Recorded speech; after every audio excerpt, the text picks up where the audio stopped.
Hello friend, ये मेरा एक नया यूट्यूब चैनल है। मैं यूट्यूब पे नया हूँ और मैं आपको बताने वाला हूँ कि अगर जो आपके पास सैमसंग का डिवाइस है, सैमसंग मोबाइल फ़ोन है या सैमसंग टैब भी है, तो उसे आप हैंग से कैसे बचाएं। क्योंकि सैमसंग का फ़ोन को जैसा कि पता है कि सैमसंग का फ़ोन हैंग करता है, हालांकि ऐसा कोई बात नहीं है। आप उसे यूज कैसे कर रहे हैं उस पर डिपेंड करता है। अगर जो आपका सैमसंग का फ़ोन है तो उसे आप हैंगिंग से कैसे बचाएँ, ये काफ़ी इंपॉर्टेंट है।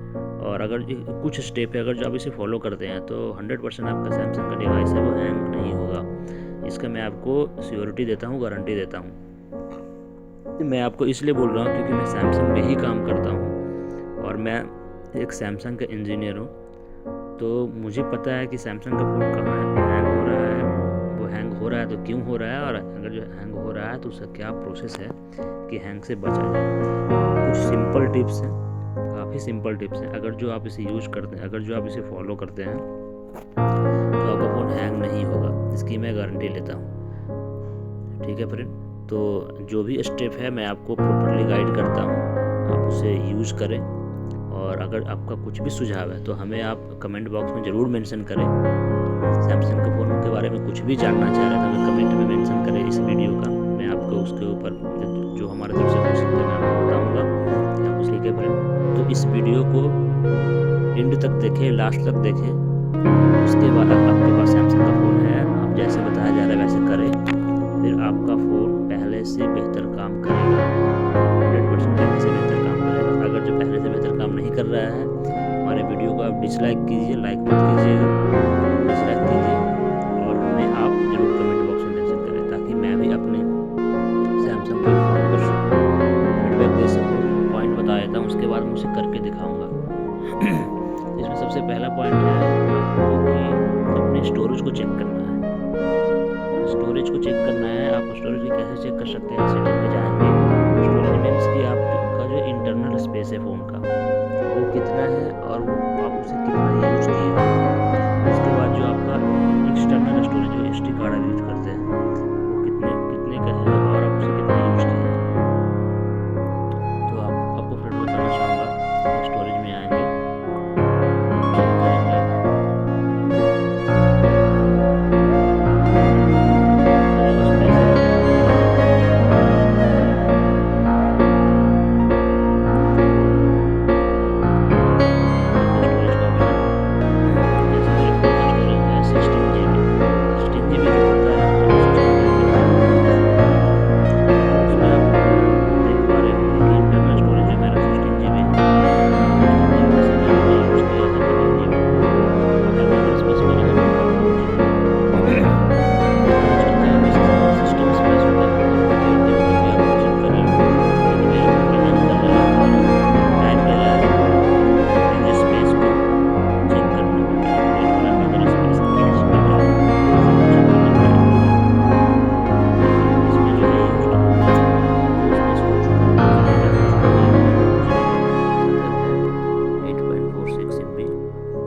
कैश डेटा है वो है 596 MB। तो अब जैसे स्टोरेज में आते हैं, चेक करते हैं, ये जो कैश डेटा है इसे आप हमेशा डिलीट करते हैं। ये फ़ोन की मेमोरी कंज्यूम करता है और ये कुछ फाइल होते हैं जो अगर ब्राउजिंग कर रहे हैं या फिर आप कुछ अपने फ़ोन में आप कुछ डाउनलोड कर रहे हैं, कुछ अपलोड कर रहे हैं, तो ये जो डेटा होता है वो अनयूज डेटा होता है। इसे आप क्लियर कर देंगे, जो कि देखिए क्लियर हो भी रहा है। उसके बाद आपके स्पेस पहले से फ्री हो जाएंगे और आपका फ़ोन पहले से बेहतर काम करेगा। अब देखिए इतने स्पेस फ्री हो गया, तो टोटल जो यूज्ड स्पेस में और सिस्टम अवेलेबल स्पेस में देखिए फ़र्क आ गया। तो ये तो हो गया फ्रेंड कि इंटरनल स्पेस के बारे में चेक करने के लिए। अब आप SD कार्ड यूज कर रहे हैं, जैसे यूज कर रहा हूँ 16 GB 15 GB का है, तो उसमें भी आप कुछ स्पेस फ्री रखें। और सबसे इम्पॉर्टेंट है कि SD कार्ड आप किस कंपनी का यूज कर रहे हैं। SD कार्ड जो है हमेशा एक रेप्यूटेड कंपनी का यूज करें। लोकल SD कार्ड अपने फ़ोन में यूज ना करें, इससे फ़ोन हैंग होता है। अगर जो लोकल SD कार्ड आप यूज कर रहे हैं आपके फ़ोन में, वो प्रॉपरली सपोर्ट नहीं कर रहा है, तो फ़ोन आपका हैंग होगा ही होगा। ये 100% श्योरिटी है कि आपका फ़ोन हैंग होगा। तो मेक श्योर कि आप SD कार्ड अगर जो अपने फ़ोन में यूज कर रहे हैं तो एक रेप्यूटेड कंपनी का होना चाहिए और SD कार्ड लेते समय उसका कुछ टर्म्स एंड कंडीशन होते हैं, कितना उसका फाइल ट्रांसफ़र रेट होता है, इन सब चीज़ों को देखकर आप लिया करें। ठीक है फ्रेंड, तो ये हो गया स्टोरेज के बारे में, जो पहला ऑप्शन था स्टोरेज के बारे में। दूसरा चीज़ मैं आपको बताना चाहूँगा कि आपके फ़ोन का जो रनिंग एप्लीकेशन है वो बैकग्राउंड में चलते रहते हैं। जैसे मैं आपको बताना चाहूँगा, अभी मैं आप अभी चेक कर पा रहा हूँ कि एजेड स्क्रीन रिकॉर्डर से मैं स्क्रीन रिकॉर्ड कर रहा हूँ। फिर मैं फेसबुक ओपन करता हूँ, उसके बाद मैं इसे मैं बैक आता हूँ, स्क्रीन पर आता हूँ, फिर मैं फ़ोन यूज करता हूँ, मैसेज ओपन करता हूँ। अब आप चेक करेंगे कि रनिंग बैक एप्लीकेशन में देखिए 3-4 एप्लीकेशन ओपन है। तो अगर जो आप अपने बैक एप्लीकेशन जो रनिंग एप्लीकेशन है उसे आप क्लियर नहीं करते हैं तो आपका फ़ोन हैंग होगा ही होगा फ्रेंड। तो मेक श्योर कि आप इसे हमेशा क्लियर करके रखें। ये कुछ काफ़ी छोटे छोटे टिप्स हैं और जो कि हर सबको पता है, लेकिन आपको इसे यूज में भी लाना है, तभी आपका फ़ोन हैंग होने से बचेगा। मैं सैमसंग का फ़ोन काफ़ी दिनों से यूज़ कर रहा हूँ, मेरे फ़ोन में कभी भी हैंगिंग का इशू नहीं आया है। अभी थोड़ा बहुत ये फ़ोन मेरा हैंग हो रहा है जो मैं J7 यूज़ कर रहा हूँ, इसीलिए मैंने सोचा कि मैं आपको भी इन्फॉर्म करूँ, आपको ये बताऊँ कि कैसे इससे आप बचें। तो मैंने 2 पॉइंट बताया कि स्टोरेज को चेक करिए और रैम, जो आपका रैम है फ़ोन का, उसकी डेटा को भी क्लियर करना बहुत ज़रूरी है। रैम की डेटा को क्लियर कैसे करेंगे वो मैं आपको बताऊँगा। देखिए स्मार्ट मैनेजर का ऑप्शन आता है सेटिंग में, इसे आप क्लिक कीजिए, ओपन कीजिए। यहाँ पे पूरे स्पेसिफिकेशन फ़ोन के आपको दिखाएंगे लगभग कि बैटरी आप कितने हैं, रिमेनिंग कितने हैं, सेविंग पावर है, 9 ऐप जो है सेविंग पावर में। तो आप यहाँ से डिटेल पूरा चेक कर सकते हैं बैटरी यूज का। उसके बाद स्टोरेज देखिए 83% वो यूज है, 2.7 GB फ्री है। रैम आपका 35 MB मेरा फ्री है, 83% यूज है। और देखिए सिक्योरिटी यहाँ पे नीचे एक कॉर्नर में देखो ऑप्शन आ रहा है जो रेड ब्लिंक हो रहा है, उसके नीचे में क्लीन ऑल पे क्लिक करेंगे तो आपके फ़ोन में जो अनवांटेड डेटा है, जो आप ब्राउजिंग के समय वो सपोर्टिंग फाइल होते हैं वो आ जाते हैं, या फिर आप कुछ फ़ोन अपलोड कर रहे हैं, कोई डेटा आप शेयर कर रहे हैं, या ब्लूटूथ से कुछ ले रहे हैं, व्हाट्सएप से कुछ ले रहे हैं, तो कुछ डेटा होते हैं जो आपके फ़ोन में आते हैं, तो वो इसे क्लियर कर देगा। आप यहाँ से भी रैम का ऑप्शन है, यहाँ से भी आप रैम को फ्री कर सकते हैं, जो कि करते रहना चाहिए आपको, इसे डेली बेसिस पे आप करते रहें। देखिए अब यहाँ से क्लीन रैम करेंगे तो जो भी एप्लीकेशन है उसका रैम क्लीन हो गया, इसे आप करते रहें। हालांकि ये वापस आ जाएगा वहीं पे, लेकिन इसे आप क्लीन करेंगे तो ये काफ़ी अच्छा होता है। अब करेंगे क्लीन ऑल, तो यहाँ से देखिए प्रोसेसिंग हो रहा है।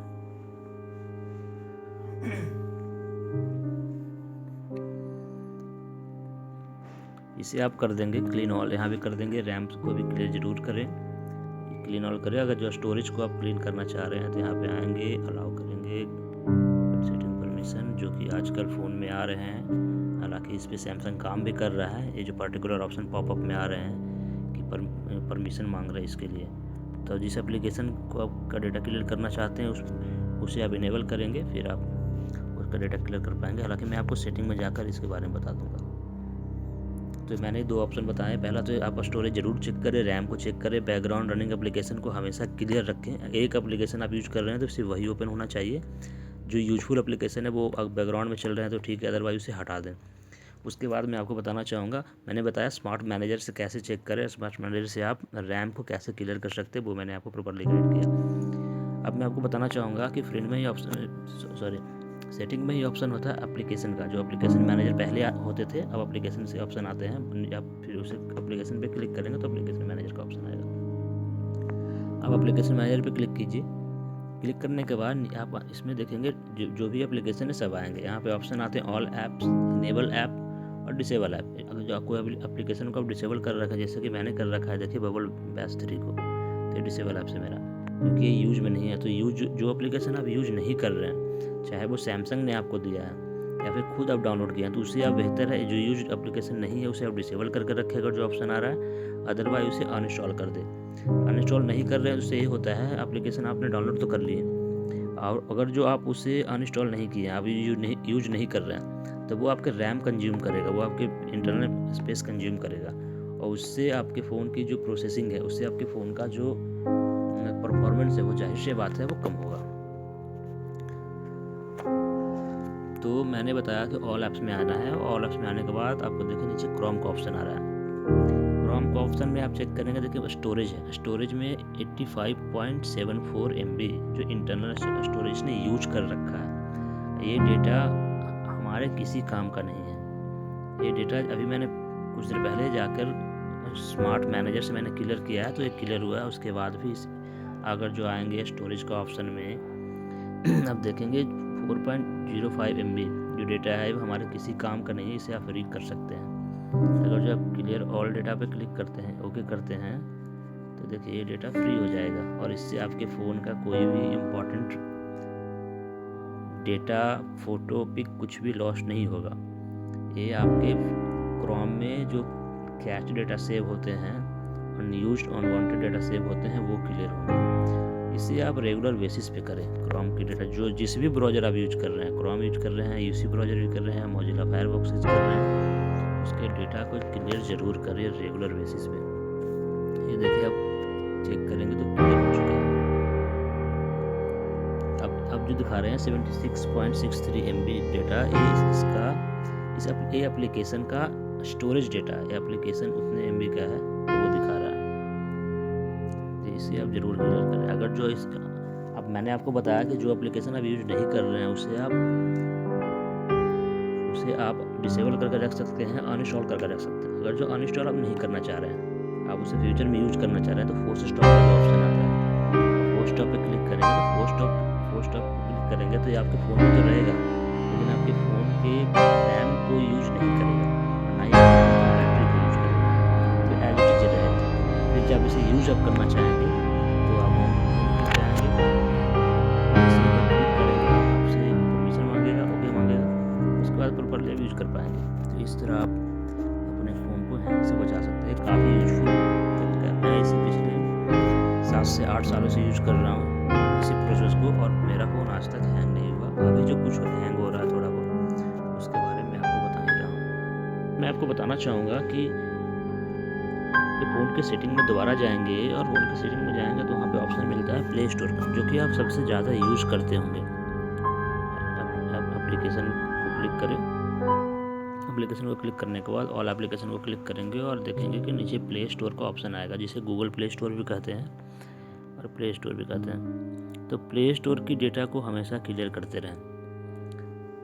वो इसलिए बता रहा हूँ क्योंकि अगर जो आप प्ले स्टोर ओपन करके आप कुछ भी एप्लीकेशन डाउनलोड करते हैं, तो डाउनलोडेड एप्लीकेशन के साथ में उसके कुछ सपोर्टिंग फाइल आते हैं, कुछ अनयूज्ड अनवांटेड डेटा आते हैं, तो उससे आपको क्लियर करना ज़रूरी है। अब प्ले स्टोर पे आइए, जिस तरह मैंने आपको गूगल क्रोम के डेटा को क्लियर करने बोला, आप उस तरह आएंगे स्टोरेज पे। स्टोरेज पे आने के बाद जो भी डेटा है आप इसे क्लियर करेंगे, क्लियर डेटा भी करेंगे। डेटा क्लियर करने के बाद आप देखिए, आप चेक करेंगे कि यहाँ पे आप कुछ डेटा नहीं दिखा रहा, डेटा यूज, ये तो आपके फ़ोन के डेटा के बारे में बता रहा है, वो दिखा रहा है। तो इसे आप ज़रूर करें, इसे आप रेगुलर बेसिस पर कर सकते हैं। गूगल प्ले स्टोर के किए हैं, गूगल प्ले सर्विसेज का भी कर सकते हैं, लेकिन गूगल प्ले सर्विसेज का करेंगे तो आपके फ़ोन में जितने भी डाउनलोडेड एप्लीकेशन है फिर वो अपडेट मांगेगा। तो आप इसे तभी करें जब आप प्रिपेयर है अपने फ़ोन की ऐप्स को अपडेट करने के लिए, तभी करें आप इसे, ठीक है फ्रेंड। और इसके अलावा और भी एप्लीकेशन के डेटा को क्लियर कर सकते हैं, लेकिन ये सबसे इम्पोर्टेंट पॉइंट मैं आपको बता रहा हूँ कि और भी एप्लीकेशन के डेटा को क्लियर कर सकते हैं, लेकिन क्लियर करने से पहले आप मेक श्योर हो जाए कि किस एप्लीकेशन के डेटा को क्लियर करना चाह रहे हैं। जैसे एग्जांपल के तौर पर बताऊंगा कि अगर जो व्हाट्सएप के डेटा को क्लियर कर रहे हैं, ये डेटा तो क्लियर हो जाएगा, कोई इशू नहीं है, लेकिन आपको इसे फिर से ओपन करेंगे तो स्टार्टिंग से आपको फॉलोअप इसका फिर से फॉलो करना पड़ेगा, आपको फ़ोन नंबर डालना पड़ेगा, और वहाँ पे एक स्टोरेज का भी ऑप्शन आएगा, स्टोरेज डेटा का, जो आप व्हाट्सएप पे डेटा यूज किए हैं, जो मैसेजेज हैं, जो पिक्स हैं, स्टोरेज का ऑप्शन आएगा, तो वहाँ पे स्टोरेज का ऑप्शन आएगा, उसे ज़रूर क्लिक करेंगे, तभी आपके प्रीवियस डेटा जो भी है वो स्टोर होगा, अदरवाइज उससे खत्म हो जाएंगे। तो व्हाट्सएप डेटा को क्लियर करने से पहले ये आप ज़रूर सोच लें। उसके बाद सेम मैं आपको अगर जो यूट्यूब के डेटा को क्लियर करना, हालांकि यूट्यूब अगर जो फ़ोन में आप यूट्यूब यूज करते हैं तो इसके डेटा को ज़रूर क्लियर करें, इसके डेटा को 100% क्लियर करें। आजकल जब से रिलायंस जियो फ्री हुआ है तो लगभग हर कोई अपने फ़ोन पे ही यूट्यूब देखता है, और इस यूट्यूब देखेंगे तो जाहिर सी बात है फ्रेंड कि उसमें जो कैशे डेटा है वो ज़रूर स्टोर होंगे। स्टोरेज पे जाएंगे, चेक करेंगे, यहाँ पे देखिए 0 दिखा रहा है, लेकिन आपको इसे क्लियर करना है। इसका क्लियर करने के मैंने क्लियर कर दिया। इसका जो क्लियर करने से मैं मना कर रहा था वो इसलिए कर रहा था कि अगर जो आप यूट्यूब पे आजकल जो ऑप्शन आ रहे हैं सेव ऑफलाइन वीडियो, और अगर जो आपको favourite video save offline video इस तरह से कुछ आप किए हुए हैं तो वो सारे इरेज हो जाएंगे, वो सारे डेटा खत्म हो जाएंगे। तो इन सब करने से पहले चेक कर लें कॉन्टैक्ट्स, मैसेजेस एंड गैलरी, इनका डेटा क्लियर कभी ना करें। हालांकि होता कुछ नहीं है, क्लियर हो जाएगा और ये अच्छा होता है, लेकिन चांसेस होते हैं कभी कभी अगर जो बैड लक है तो डेटा कुछ डिलीट हो सकते हैं, तो इनका ना करें तो बेहतर है। किसका करना है मैं फिर से आपको बताऊंगा। ब्राउजिंग एप्लीकेशन, जिस एप्लीकेशन से आप ब्राउजिंग कर रहे हैं उसका ज़रूर करें। व्हाट्सएप, फेसबुक, ट्विटर, इंस्टाग्राम, इन सब का भी कर सकते हैं, लेकिन फिर से आपको उसे स्टार्टिंग से करना होगा लॉगिन करके। आपको जब फेसबुक करना है तो लॉगिन करके फिर से करना होगा। हालांकि फेसबुक को डेटा लॉस्ट होने की कुछ भी चांस नहीं है, और डेटा उसमें लॉस्ट होने होता ही नहीं है। व्हाट्सएप में डेटा लॉस्ट हो सकता है, लेकिन उसमें बाद में ऑप्शन मिल देता है स्टोरेज का, जो आप इसे यूज कर सकते हैं। और यूट्यूब के बारे में तो मैंने आपको बताया, तो इस तरह कुछ है। तो मैंने आपको जो पॉइंट बताया है वो स्टोरेज डेटा चेक करने के लिए, रैम को चेक करने के लिए, बैकग्राउंड रनिंग एप्लीकेशन को जरूर चेक करें, क्लियर ब्राउजिंग डेटा करें, प्ले स्टोर का डेटा क्लियर करें। स्मार्ट मैनेजर के थ्रू कर सकते हैं, जो कि ये सब डेटा आप स्मार्ट मैनेजर के थ्रू भी कर सकते हैं और एप्लीकेशन में आकर भी कर सकते हैं। SD कार्ड आप यूज कर रहे हैं तो उसे ओरिजिनल ही यूज करें, जो सबसे इम्पोर्टेंट है। इन सब करने के बाद अगर जो आप जिस दिन ये कर रहे हैं सब सारे काम, उस करने के बाद अपने फ़ोन को रीस्टार्ट जरूर कर लें। फ़ोन को रीस्टार्ट करके नए सिरे से आप चेक करें कि मैं इन सब करने के बाद मेरा फ़ोन पहले से बेहतर काम कर रहा है या नहीं कर रहा है, चेक कर ले। अगर जो इसके बावजूद भी आपका फ़ोन प्रॉपर्ली काम नहीं कर रहा, आपका फ़ोन हैंग हो रहा है, इसके बाद भी आपने सब कुछ कर लिए, रीस्टार्ट भी कर लिए हैं, तो जो आप SD कार्ड यूज कर रहे हैं अपने फ़ोन में, जो मेमोरी कार्ड आप यूज कर रहे हैं, उसे एक बार बाहर निकालिए। बाहर निकाल के अपने फ़ोन को चेक कीजिए। आप देखेंगे कि आपका फ़ोन पहले से बेहतर काम करेगा। ये होता है कि आप जो SD कार्ड आप यूज कर रहे हैं उसको फॉर्मेट में भी आपके फ़ोन को सपोर्ट नहीं कर रहा हो, तो इसके वजह से होता है। भले वो SD कार्ड रेप्यूटेड कंपनी का हो, एक अच्छी कंपनी का हो, सब कुछ अच्छा हो, लेकिन फिर भी होता है कि वो आपके फ़ोन में सपोर्ट नहीं कर रहा है क्योंकि उसका फॉर्मेट सपोर्टेबल नहीं है, तो वो ऐसा हो सकता है, इसके चांस होते हैं। ये तो एक कुछ ऑप्शन है। अगर जिसके बावजूद भी आपका फ़ोन हैंग कर रहा है तो आपको फिर रीसेट करना होगा, आपको फ़ोन को रीसेट करना होगा। रीसेट जो कि लास्ट ऑप्शन है। रीसेट कैसे करते हैं वो मैं आपको बता देता हूँ। हालांकि करने से पहले आप ज़रूर सोच लेंगे कि रीसेट क्या होता है, उसके बारे में आपको बताऊँगा कि रीसेट करने से आपके फ़ोन में जो भी डेटा है, आपके फ़ोन के जो इंटरनल स्पेस में जो भी डेटा है वो सब कुछ क्लियर हो जाएगा। Each and every data has been clear. अगर जो आप रीसेट कर रहे हैं फ़ोन को, तो रीसेट करने से पहले मेक श्योर कि अपने फ़ोन के डेटा का बैकअप ले लें। आप SD कार्ड में बैकअप ले सकते हैं, अपने ड्राइव में बैकअप ले सकते हैं, गूगल ड्राइव में।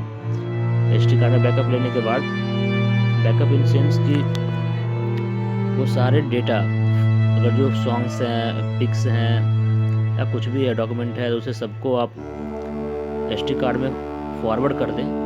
आप मेमोरी कार्ड में फॉरवर्ड कर दें, मेमोरी कार्ड को बाहर निकाल लीजिए। आप कॉन्टैक्ट्स को भी मेमोरी कार्ड में उसका बैकअप ले सकते हैं। मेमोरी कार्ड को बाहर निकाल लीजिए, उसके बाद आप फ़ोन को रीसेट कीजिएगा। रीसेट करने के बाद फ़ोन फिर से स्टार्ट होगा नए सिरे से, बिल्कुल ऐसा लगेगा कि आप नया फ़ोन यूज कर रहे हैं। उसके बाद आप SD कार्ड यूज करके आप इसे यूज कर सकते हैं, फिर आपके हैंगिंग इशू खत्म हो जाएंगे। तो ये कुछ टिप्स थे जो आपको बताया गया है। आशा करता हूँ कि हमारी दी गई जानकारी से आप संतुष्ट होंगे। अगर जो कुछ भी आपको क्वेश्चन पूछने हैं, कुछ भी आपको कोई भी पॉइंट समझ में नहीं आया, तो हमें आप कमेंट में ज़रूर मेंशन करें, कमेंट में बताएं। अगर जो आपका कुछ सुझाव है तो हमें कमेंट में ज़रूर बताएं। मैं आपके सुझाव के लिए हमेशा तैयार हूँ, हमेशा तत्पर हूँ। जो कुछ भी आपका सुझाव है हमें ज़रूर इन्फॉर्म करें कमेंट बॉक्स में। तो thank you so much friend.